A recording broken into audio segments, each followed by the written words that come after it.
Hello, listeners. This is Lee Price, This is Will Ford from Football 365. and you're listening smartly to At the Bridge Pod, a Chelsea FC podcast, although I would describe it as the Chelsea FC podcast. Magical from Eden Hazard. Kai Havertz in the Champions League final. Ivanovic! In the middle, it's just behind him. But it's tapped in by Hakim Ziyech. Matic with the ball driver. Matic takes the net off. Hat-trick hero. Cole Palmer wins an epic, sensational game. It's time for another episode of At the Bridge Pod, your number one Chelsea FC podcast. Coming up on this episode, Chelsea win away. My voice is slowly getting better. This might be a good episode.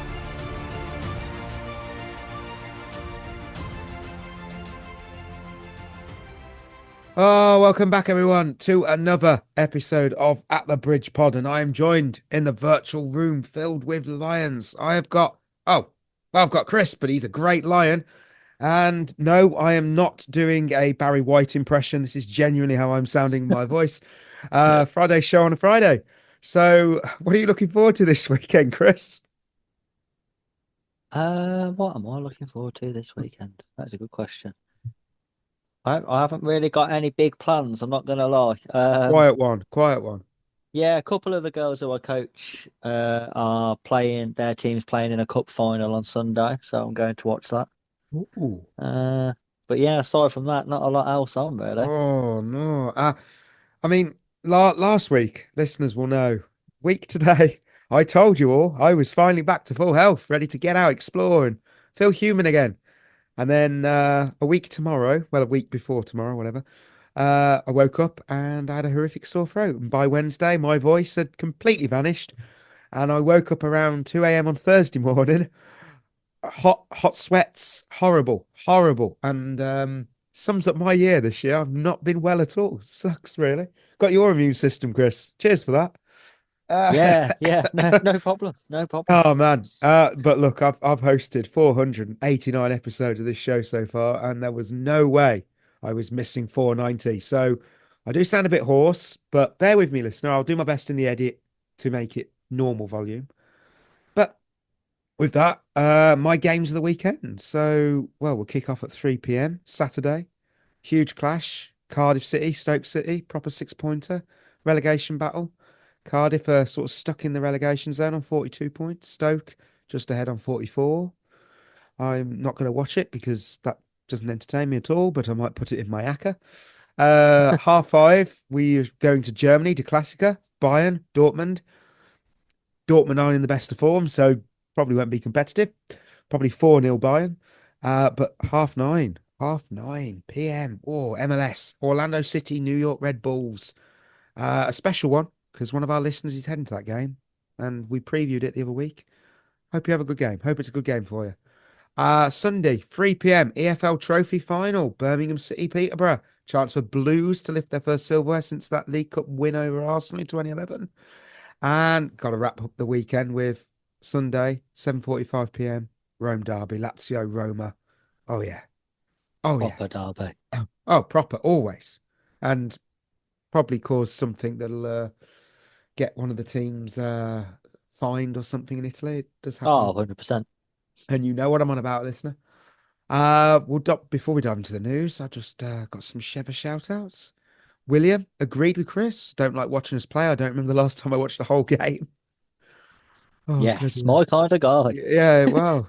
YC, honestly, every time I see Nkunku on the first 11, I want to smash my phone and the TV. I've never seen someone so uninterested and clueless on what he's supposed to do like this poor lad. Yeah. I even like Maresca more, and that says a lot. Even the receptionist at my GP practice shows more effort on her job.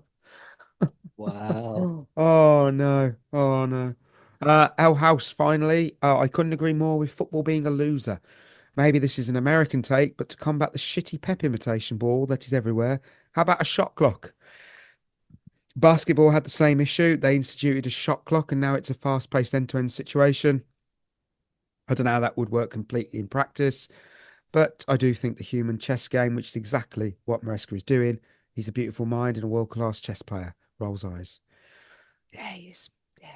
It's true though, isn't it? It's true. Yeah. I think that's, do you know what? that's one of the things I am gutted about the fact that the MLS games are on at ridiculous times for UK people. Yeah. Because honestly, if that was on more mainstream time for the UK, I think I'd watch more MLS than Premier League. Because the MLS is just fun to watch. It's Yeah. just teams who you have a go, we'll have a go, you have a go, we'll have Yeah. a go. There's none of this possession shit. Yeah. Worrying And about stats and, oh, look how many progressive passes we made. So how many goals did you score? yeah. And that's the thing. It's not like the NFL where they can kick off 6 p.m. UK time, because that's about 2-ish in the afternoon in America. And it rarely happens. It really does. It rarely Yeah. happens with that. Also, listeners, sneaking song titles in. Still done it. See if you get it right. You probably will. My voice will probably crack halfway through for it. But before we dive into the news, just want to highlight the amazing initiative from our partners in the game. This week, they launched in Bexley their free 12-week mental fitness football program designed to boost both mental and physical well-being for men aged 18 or over. First session obviously was in Dartford earlier in the year. If you attended either one, love to hear how it went and what you took from it. No pressure. If you prefer to stay anonymous, more than happy to keep your shout out private. But let us know. Let us know. So, news. Time to go into the very hoarse elevator of Chelsea news. Liam Delap's release clause at Ipswich Town will be 30 million in case of relegation. Chelsea expect the very best from Jadon Sancho until the end of the season. BBC and ITV have rejected the chance to televise the summer's Club World Cup. Fifth placed in the Premier League will qualify for the Champions League. Chelsea is showing the strongest interest in a summer move for Sunderland wonder kid Joe Bellingham. And finally, inspired by Mikkel Damsgaard and Denmark's annual football jersey Friday, Brentford's men's team wore their favourite retro shirts to training yesterday, raising money and awareness for our Heart of West London initiative. And it was, honestly, I couldn't resist putting that story, not because it's Denmark, but because it's such a good news story. And some nice shirts as well. Milan 96, Chelsea's 08-09, Madrid's third shirt from 09-10. Thomas Frank rocked the tomato. He worked the Roberto Baggio Italy kit, wrote that weirdly. Yeah, I'll put it on the feed. You know what? What? I really like Brentford as a club. Honestly, they do some really good things, Brentford. Like the whole not changing their kit every year because fans can't afford to buy one every year. They're a proper club who's had success. They've reached a level in the Premier League. They've done it the right way, and you can see that they still genuinely care about their fans. They haven't followed the notion of fans being customers. Proper club, Brentford. And their adult home kit, it's 50% off at the moment, but it's only 60 quid. One of the cheapest ones in the league. Yeah. Which 60 And quid's you a get lot it of for money, but and it's for 2 years. that is true. That is true. Liam Delap one's interesting. I mean, we're apparently best placed to do a deal, but he's apparently a lot of his thinking will come down to who offers the most wages. And I think 30 million is a bargain. I mean, he's kept up Ipswich in games this season. I mean, in this market when even the price of eggs will cost you £1,000, you're not going to get much better value than 30 million. I mean, it usually gets you a Joshua Zirkzee or a Brendan Aronson. You don't want that. Oh no. But I think I think 30 million is a good price.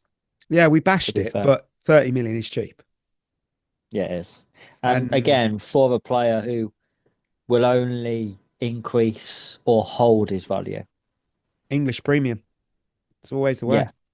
You know, and if Well, it he could come in, be second string to Nicholas Jackson for 2 years, not really pull up any trees, and you're probably going to get that 30 million back. Yeah. I mean, if it does come down to wages, Man United will throw the biggest bag at him. I mean, that's what they always do. Yeah. But the catch is, though, you have to actually play for United then. I don't Yeah, really that want to is do the that. problem with that deal. Exactly. Yeah, the wage thing, because again, he's not a player who you'd want to put on extortionate amount of wages, is he? Like, 100 grand, I read. Jesus Christ. Oh my God. Well, I don't know what we're doing then. Man United will offer him that and more Oh, easy. because they're desperate. So I mean, I can see him going to United. The only thing that might stop him going to United is the fact he was at City. Will he want to do that? Who knows? I mean, we can talk. We've got bloody Tosin on 120 grand according to Capology. Yeah, I mean that's just ludicrous, isn't it? Yeah, And I then mean, we're moaning about Victor Osimhen's wages. that's Okay. true. That is true. I've got to bring this up. Did you catch the most boring fucking article that the BBC's ever published this week? It was called "Where do Premier League managers stand during a game?" I'm not joking. What? Why? Right, I'll read it. Well, I'll tell you where they stand. Side of the pitch. Yeah, unless you're Arteta. He doesn't do that.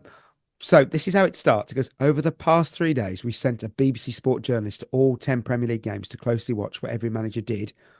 They spent the matches recording data and where each boss stood while surveying how they interacted with those around them. There are many variables and the data enabled us to produce a heat map for every manager. I mean, whose heat map do you want? Heat map do you want to hear the most about? Okay, right. Oh my.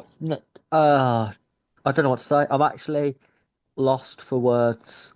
That this is how far football's gone now.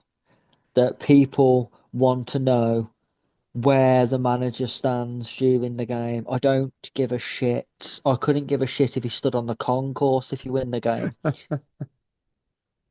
Oh, Wow. I don't know. I'll give Oh I'll give you God. the Maresca one. The Maresca one. Where was it?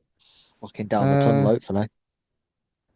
Enzo Maresca was the polar opposite to Thomas Frank. He rarely retreated to the bench, instead spending the game pacing up and down, and often outside of his dugout. He was regularly animated, shouting instructions towards his players and running backwards and forwards.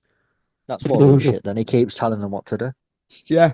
Oh my word, it's brilliant. He was 22%, his heat map was in the central of the technical area. Mhm. Imagine how good we might be if he gets a touchline ban. Yeah. Oh my word. Oh yeah. I mean, well, there's our news. We will hit the midweek match report because we took on Legia Warsaw in the Conference League. Sancho, Chelsea immediately look to come again as it's pushed across, and now they do have their third. And it's Madueke with his second of the night. Legia Warsaw 0, Chelsea 3, because I just didn't have the voice earlier in the day to record a proper match report. Winners and losers, kicking off with winners as always, but in total, who have you got? How many have you got? 3 and 3. Fucking hell, really? I got 3 and 2. Okay. And the 2 are detailed, but Oh, okay, fair enough. you know what? Save my voice for a bit. Who's your first winner? Josh Yachiampong. Thought he was good. Again, asked to play about 17 different positions. I think the only place I didn't see him was in goal. He was a right back, centre backs, centre mid, number 8, number 10, right winger, left winger. Yeah. It's a real hybrid position of 5-a-side, do what you want, I think. But yeah, I thought he was impressive. Used the ball well, defended quite well when he had to. And again, just begs the question, why haven't we seen more of him? Especially when James and Gusto haven't been playing. I don't understand why he hasn't been playing there when those games when Disasi was playing right back or Chalobah was pushed out to right back, and you just think, why have we not seen this kid if that's the level? Because the biggest compliment and I am fully aware, by the way, that this was Legia Warsaw, and any team in the Premier League is better than them, including Southampton. But he didn't stand out as a young player in the team. He looked like he was just part of it. And I think that's the biggest compliment you can give to a young player when they don't stand out as being a youth team player playing. And I think he's another one where you just look at it and you think, well, if he was in a moment, if the team was in a moment like we was when Reece James, Mason Mount, Tomori came into the team where we've got the transfer ban, so these players are going to have to get minutes, and look how they developed. He's another one where you look at and you think, maybe you just hang your hat on him and say, actually, if this lad plays, yeah, sure, he's going to have some up and down games. But I mean, to Yeah. be fair, our whole team does that. So Yeah. I don't think that's a worry. But he might just develop into another player who, like Reece James, becomes a first team player, or he's another one who they can sell for massive pure profit whenever we need to. Oh, 18 years old as well. Yeah, I mean, and Doesn't that's show it. proper young because Yeah. I slag off the whole young player thing a lot. But Yeah. that is actually young, 18. That's Yeah. that he is what I would class as a young player. Yeah. Yeah. Oh, for sure. For sure. Uh, First winner, Noni Madueke, had to be my man. I mean, Yeah, he's on mine too. look, first time in a long while. Yes, I know the level of opposition matters, Chris. It does matter because, It's not a real game. but, gotta give credit where it's due. He was our best winger, Yep, and he is our best winger. He looked yep. sharp, he looked alert, he bagged 2 goals. Solid work on the day. And his movement's quite clever. I often see, well, yesterday especially, he ghosts into the box and he's got obviously Sancho and George supports him, allows him to do it. And I kind of feel that what sets him apart from everybody else is that directness. We lack that so much. And ain't it fun to see him back and making a statement? You know what? It's funny with Madueke because it's almost like he's the only winger who's ignoring the instructions Yeah. because he is willing to take risks. He does try and take his man on. He will get shots off. Uh, what I really liked about his 2 goals in this game was the area in which he scored from. Proper modern winger position in and around the back post. One for a tap in, one for a really clever finish to reverse it back into the near post, his first goal. But the areas that he was taking up is just so much better than what Neto does, what Sancho does, what anyone else who plays out there does. I thought it was a real positive impact from him, and that's all you can ask for when you get a sub to come on, have an impact on the game, and you can't have much more of an impact than scoring twice. Yeah, 100%. Second winner for me, Tyrique George. Yeah, he's my third one as well. I mean, he might not be physically ready to start week in, week out in the Premier League just yet, but you can see the progress and he's growing in confidence and improving every time he steps on this pitch. And this competition gets a lot of stick, but for him, it's kind of been a blessing because it's like he's slowly turning up the difficulty on FIFA. He starts an amateur in the group stage, moves to semi-pro in the knockouts, and now we're on to the professional mode. With every step up, he's adapted, and the first goal was coming, and it was so well deserved. I was just buzzing for him. You know what, as well, with George, he's another one where you just ask the question, why haven't we seen more of him? You know, when if we had players in good form out wide, like more experienced players in good form, you'd think, well, yeah, fair enough. But we haven't had. Jadon Sancho has been dropping absolute disaster classes for weeks, and we still haven't seen him even off the bench. And you just think he's another one where how would he have developed if he just played? You know, I honestly think when you look back at it, that transfer ban was one of the best things to ever happen to us. But then we've completely ignored all the evidence it gave us of actually, with the right person in charge and the right environment around them, you can quite easily take a young player from the academy who's cost you nothing and turn them into a 50, 60, 70 million pound footballer. And you can do it in a year if you're just willing to give them the time on the pitch. Not everyone. It doesn't work out for everybody like that. But when you've got two who are doing it now, you just look at it and you think, well, why do we keep signing more young kids who are cluttering the pathway for the ones that we've already got? That my concern with George is, Esteval, Kendry Poyes.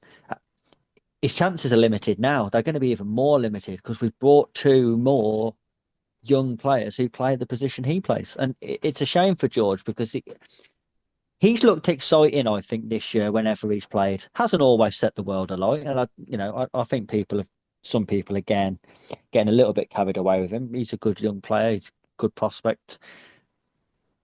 but he's always looked exciting when he's played. And he's another one where I just think we should have seen more of him while the other players have been so out of form. I did see Esteval, you saying about that. He made a lovely pass the other night.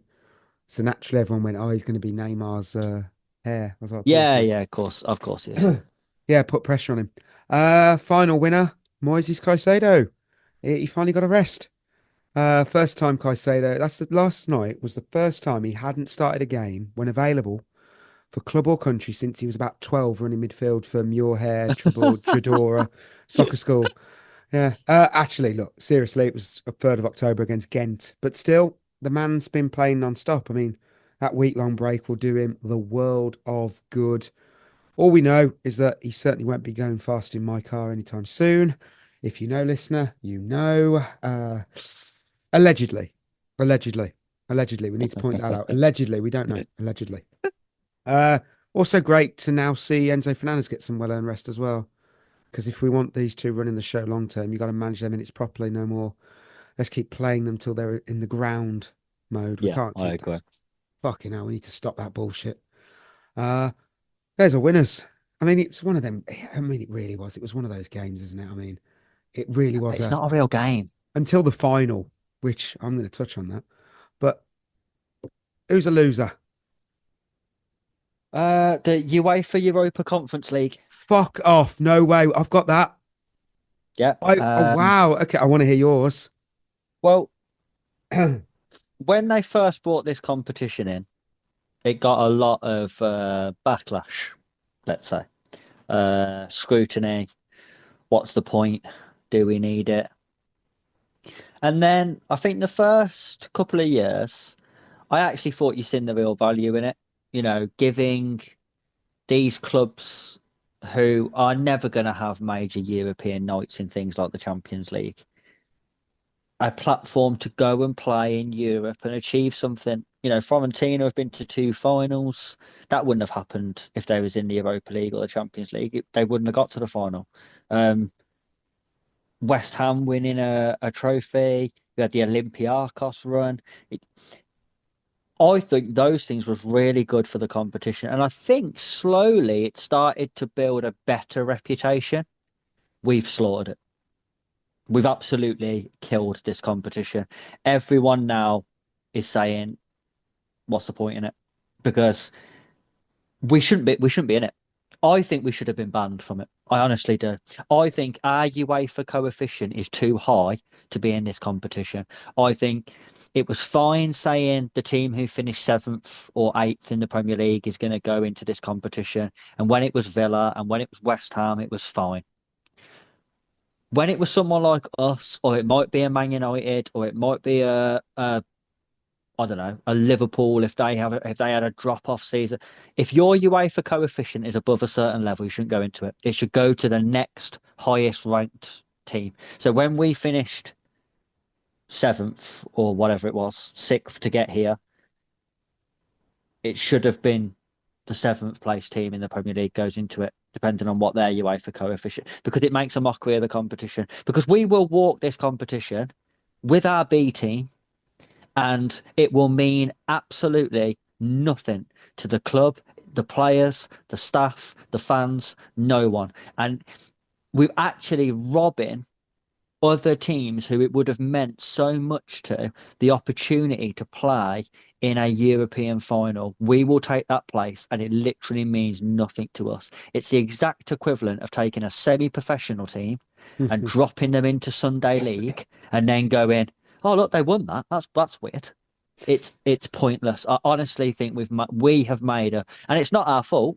It's UEFA's fault for allowing it to happen. But we've made a mockery of this competition. I think it will mean something to like the youngsters like George and a Champong. I think they'll care because it's a trophy. I think they'll care. Yeah, Nkunku, probably for no. Nkunku doesn't care about a lot. No. Look, I get why we're in this competition. We finished 6th, you know, but when you compare our squad to the rest, it feels like overkill. I mean, I'm not saying that in an arrogant, we're too good way. You know, finishing 6th is hardly hard times, but watching us in this tournament's like sending the Avengers to deal with a neighbourhood noise complaint. You know, we could have an off day, we'll still win. And that just feels unfair on the rest. I mean, the money the Premier League teams earn is one reason it's unfair. I mean, I've pulled up some UEFA figures. Premier League clubs shared a revenue of 5.9 billion from the 23-24 season. 6% higher than the Bundesliga and 3 times out of the Serie A and La Liga. And that's not just the top teams. Forest finished 17th, got 155 million in revenue. Ridiculous. I mean, saying that the Premier League has money is not a groundbreaking revelation, I know, but while that wealth has created a gap between the league and its European counterparts, I want to point out, I know West Ham won it recently, but let's be real. The quality gap between the top 6-8 maybe in the league and most other teams in this competition is massive. I mean, I love what you said about the coefficient. I think it's a bit difficult with the Premier League, but maybe it shouldn't go to the top 6. Maybe it should go to like 10th. And I don't know why I did this to myself because my voice, but I looked back at who would have qualified if this competition existed earlier, factoring obviously cup winners. So 2016 onwards, it would have been Arsenal, Wolves, Everton twice, and Southampton. And honestly, based on how those teams then performed the following year, I genuinely believe only Southampton wouldn't have won it. Yeah. As And simple that's as the that. thing. Like, I do think the Premier League team, I said it last night, didn't I, in the group chat, that whichever Premier League team qualifies for this competition should win it. Or at least make the final. Any team can lose a one-off game in a final. But they should at least make the final. The Premier League team should walk to the final in this competition.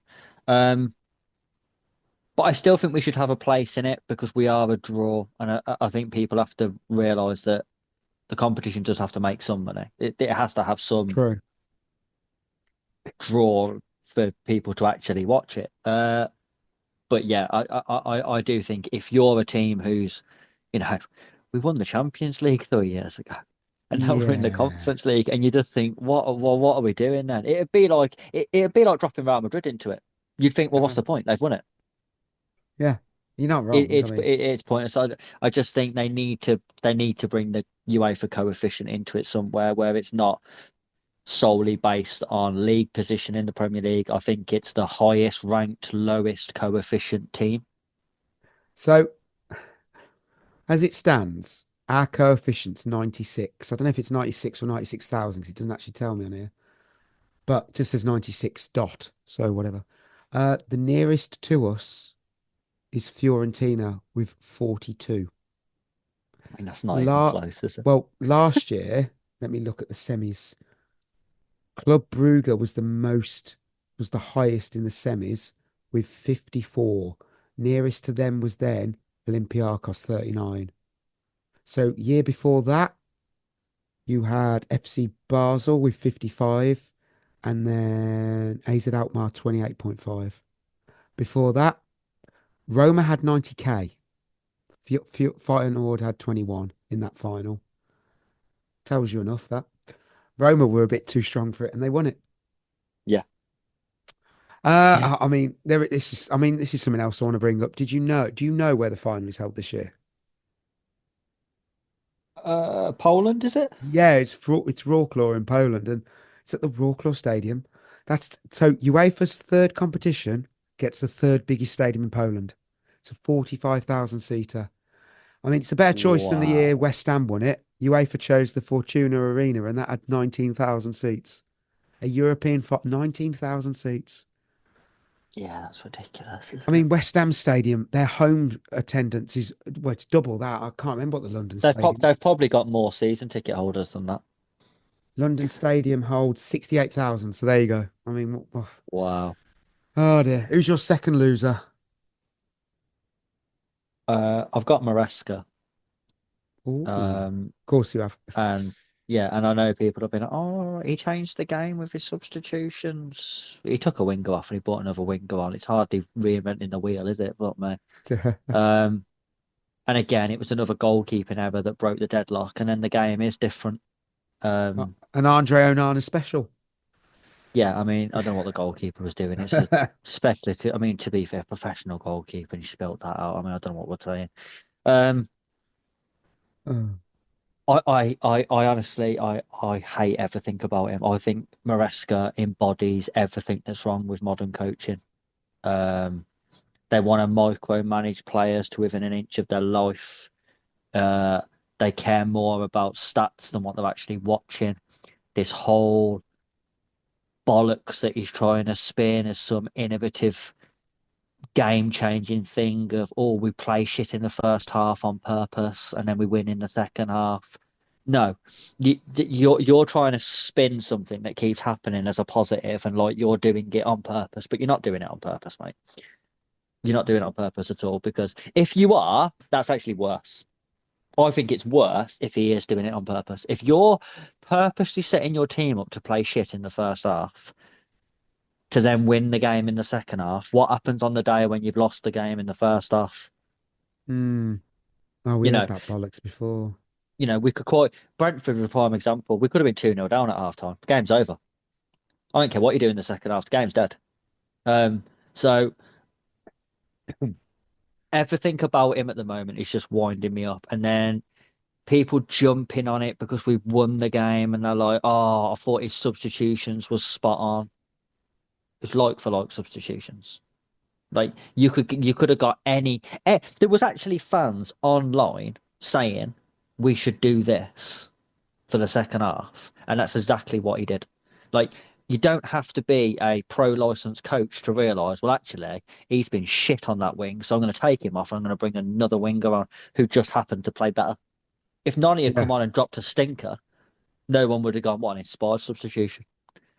It wasn't tactical. It was just changing personnel. Honestly, I think it was another. We beat Legia Warsaw 3-0, and everyone's gone, oh, we've been great in the last 8 games. We've kept 6 clean sheets, and great. We've played Southampton, Leicester, Copenhagen twice, and Legia Warsaw. Fuck me. We should be winning those games. Legia are 5th in the Polish league. Just want to make that clear. Yeah, they're not even top in Poland. No. I'm not going to even try and pronounce the team that are top, because that's just, especially with this voice. Yeah, and I just thought again. I thought it was another game where he got away with it, and I think he's really lucky that we're in this competition. I think if we was in the Europa League, we'd have been out by now.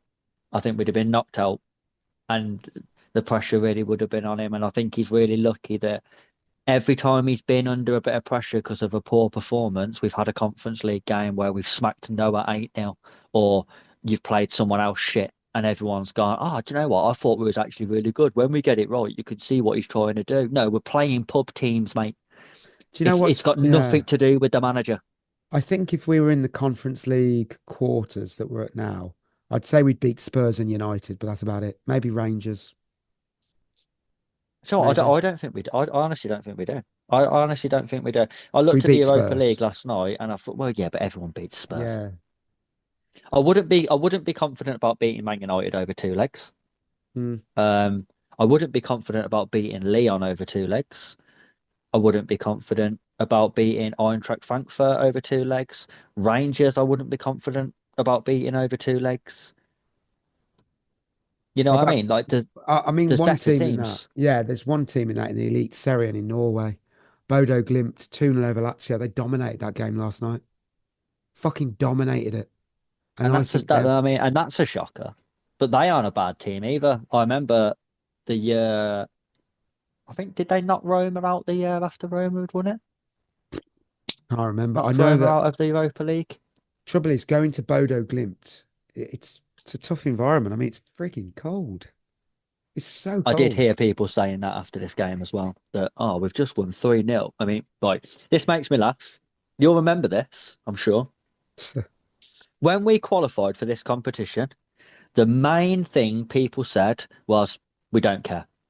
I'm not going to watch the Conference League because we shouldn't be in it. It's way below Chelsea's standard. Yeah. Nobody cared. Now, all of a sudden, it's, we've just won 3-0 away from home in a European quarter-final. Don't call it a European quarter-final. Like, you've got to put an asterisk next to that. If you're using that term, a European quarter-final, put an asterisk next to it, because it's not a real quarter-final.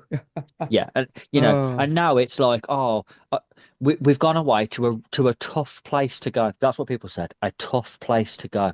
They're 5th in Poland. I can see your point. I can see your point. I really can. Um, yeah, we've got the second leg next week as well, so double fun. Right. Uh, oh, do you have a third loser? I do. Go on, I'll leave mine for the last. I've got Chelsea. Um, Oh and I've no. got us because I think we are incredibly lucky in a way that they've opened up fifth spot to qualify for the Champions League, which means we might be able to squeak our way into qualifying for that competition. I think we'll win this Mickey Mouse Cup and everyone will lose their mind over it. And I think that then is going to paper over the cracks. And best case scenario is we finish fifth, we win the Conference League, which means Maresca stays. And best case scenario would be we would throw the money at it in terms of actually signing top players like a really good goalkeeper, a good striker, maybe a centre half. Maresca would then coach those players though. And in 6 months' time, we'd be saying, how are we still shit? And we would have just wasted our time. Worst case scenario is we finish fifth, we qualify for the Champions League, we win the Conference League, we continue on this ridiculous transfer policy of we'll sign players like Liam Delap and someone from some other relegated team. And we'll still have Maresca in charge. And the form from the back end of this season will carry into next season. And by Christmas, we'll be in mid-table, probably already out of the Champions League. Oh, And I think the issue is that when you're not playing well, if you manage to somehow spam a trophy, it can make it really papers over the real problems. It happened at Man United.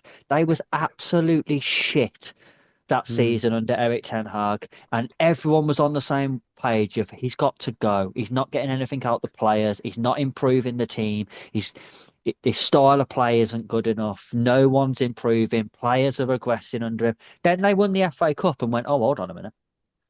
Oh, I suppose we might as well keep him actually. And then instead of going for Amorim in the summer, where you would have had a pre-season with these players, you could have built the team around, his formation and ideas. They kept Ten Hag and then realised, no, we won the FA Cup, but no, we are still shit. All of those same problems still exist. So, yeah, let's get rid of him. And then they've got rid of him, and then they've had to bring Amorim into a squad that doesn't suit his way of playing at all. And I think that'll be the problem. We'll win the Conference League and the board will see it as a success and we'll keep Maresca. And I'm telling you now, people keep saying, sign a top keeper, sign a top centre half, give us a striker. Maresca will get us challenging for the league. He won't because his football's one-dimensional and shit. So I don't care who you put up there. What you've just said it doesn't matter. Aaron Ramsdale, Liam Delap. Yeah, that's what I'm talking about. And then we'll still have this manager in charge who has been found out in the Premier League, but he won't have that good new manager bounce start that has got us most of our points this season. And I'm telling you now, it only ends one way, and that is sitting in mid-table, him being sacked by Christmas, and us looking again, thinking, well, what are we doing now? And we just wasted time again because you've somehow managed to spam a trophy. Yeah. My final loser, Christopher Nkunku as a striker. Now, this isn't me bashing him. A refreshing change, I'm sure, listener. But I want to just lay out the facts here. Let's take a look at the number of games he's played in each position throughout his career. 67 times as an attacking mid, 66 as a central mid, 54 as a second striker, 56 as a winger, 37 as a centre forward. Where's he scored the most goals? As a second striker in a duo. Where has he scored the least? As the main striker. Here's the twist. Of those 37 games, the lone striker, how many do you reckon he's played for Chelsea? His whole career. We ain't played that many games for us, so I don't know, 10? 27. He's played 27 times as a striker for us. Out of 37 in his career. Jesus, to be honest with you, I didn't think he'd played 27 games. Yeah, So, Corn transfer marked. Blame them. wow. Blame them, not me. Yes, I was quite shocked. Who would have thought it? Chelsea signing a player and completely misusing him. I mean, it's like asking a Michelin star chef to flip burgers at your motorway service station and wondering why he's not cutting it. I mean, it never worked. It's never worked, and yet we keep doing it. It's pure ignorance. I mean, he needs to. Do you know what's really funny though? We've done the same thing 3 times. Mm-hmm. So we signed Timo Werner, Yeah. who had had a really good season at Leipzig, as a second striker in a front two. Where I'll be honest with you, I honestly think Poulsen made him look really good. I thought those two as a front two worked really well. Oh, yeah. Do you know what? I always really liked him, Poulsen. I thought he was underrated. I think we signed him and then went, well, we only play one striker, so you might have to play on the wing or up front by yourself. And he was shit at it, and everyone acted surprised. And then we went and signed Romelu Lukaku, who had just come off a really good season, playing in a front two. And then again, went to him up front by yourself, though, mate. And then he was shit, and everyone went, oh, that's a bit of a shocker. And then we've done exactly the same with Nkunku. Always operated as a second striker, working off another centre forward. We sign him, play him up front, and I've shot 20 fouls. And honestly, it's bizarre that people still keep blaming these players when actually they're being misused. You don't sign a player who thrives in a front two if you don't play one. I mean, Nkunku needs a partner. I mean, obviously, like you said, Poulsen next to him at Leipzig, the world-class Danish workhorse you had. But he did the dirty work. Nkunku shined. Under Maresca, we don't play with 2 up top. It's one-man island. And that's why it's not clicking. It's not that Nkunku's a bad player. It's that we've cast him in the wrong role, in the wrong movie, and then wondered why the film's flopped. I mean, the last hope is we get a manager in who plays with 2 up top. Yeah. Oh, It is bizarre though. I don't know. Again, it's just, and that's not really. I'll be honest, that's not really on Maresca. Obviously, Nkunku was signed before Maresca even came in, so yeah, it's another one of them where you just think the people who are making the decisions just aren't thinking about it at all. I don't think you should be signing attackers, no matter how good they've been, who have only played in a system you don't play. correct. Emojis. I got smiley face because I'm going to expect the same again for the second leg. See, for a pessimist, I'm pretty optimistic. Yeah, fair enough. Yeah. I'm gonna go with the walk-in emoji because I think it was one of them where you walk past the TV, you glance at the score, you go, oh, sorry, no, and then you just walk on, and that's what we'll be doing. Yeah. Oh. Let's see what we had. Oh, line of the week. Let's have a look. Chris, you had Palmer? Nope. Oh I had my Jack- God. I mean, we What? haven't even spoke about Cole Palmer. Says a lot. Me and the wheel went Jackson. Nope. Ollie wins. He had George, and Ollie is now 4 for 4. Well done, Ollie. Bloody hell. Who was man of the match? George? Madueke? It's got to be Madueke. It's got to be. Yeah. Right. We're welcoming Ipswich Town to the bridge this Sunday. Currently sitting in 18th. Record of 4 wins, 8 draws, and 19 losses. 1 win and 4 defeats in a recent form. Just keep an eye on Liam Delap. It's always Liam Delap. Last time Ipswich beat Chelsea in the Premier League at the Bridge was on the 5th of May 1979. What was the UK #1 hit? Bright Eyes by Art Garfunkel. Don't know, never heard of Wow. it. Or maybe I have, I don't know. Who's your pick? I'm going Jackson because fuck this, my voice is going again. I mean, it's Ipswich. Surely we win this game. You know what? Let's go Madueke. Let's see if he carries on his form into a real game.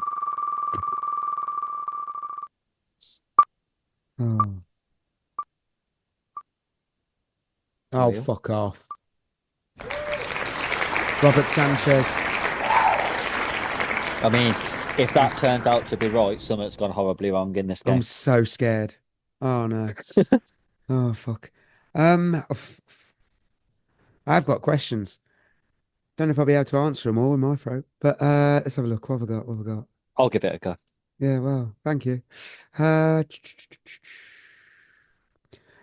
Brandt says fit Reese as a centre mid, injured Reese as a right back. Come at me, Chris.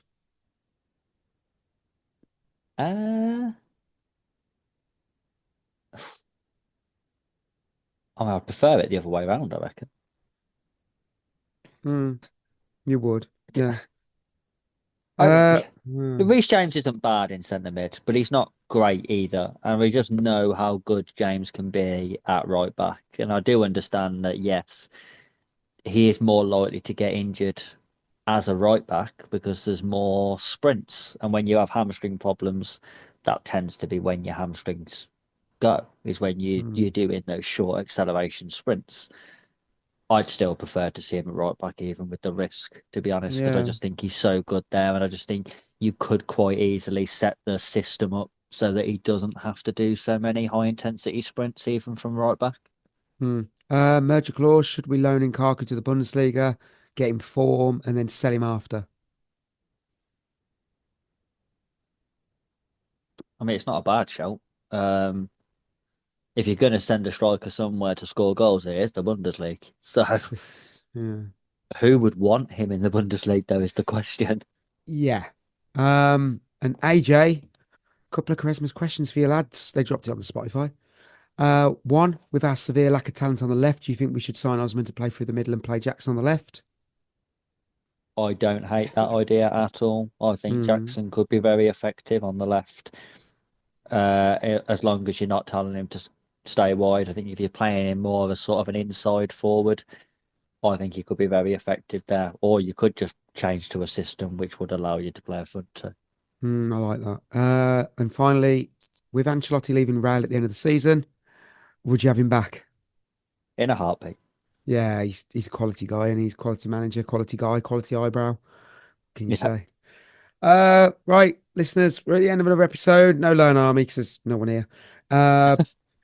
Yeah, proud to remind you of our partnership with Head in the Game, mental health charity using football to support wellbeing and community. Check them out, headinthegame.co.uk. Treat yourself well. I'm certainly going to do that. Hopefully back on Monday with winners and losers. I will be. I mean, I'll hopefully be talking better. But with that, that's going to be us signing off.